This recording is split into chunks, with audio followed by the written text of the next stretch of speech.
Welcome to Let Me Fix This. Enjoy the video. You begin by narrowing what you need: title, author, ISBN, edition, or topic. Open Google and go straight to Google Books or add site Books. Google, to your query. Type exact ISBN for precise results. Use quotes for exact titles and plus to require words. Once done, filter by language or publication date if you need recent editions. Make sure to sign in so saved items and library links persist across devices, and proceed to refine results for content access. You now focus the results.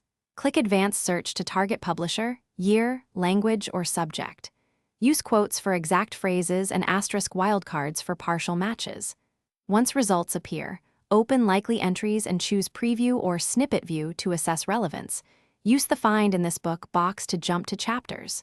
If Preview is limited, note bibliographic details and check about this book for library holdings. Make sure to record edition and page numbers before moving to access or purchase. You finish by securing the full text.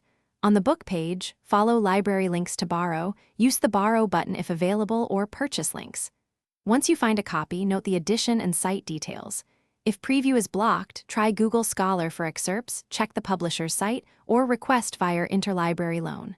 One troubleshooting tip: if search returns irrelevant hits, clear browser cache, disable extensions, or rephrase with quotes and ISBN to eliminate noisy results. Thanks for watching. If you found this helpful, don't forget to like and subscribe.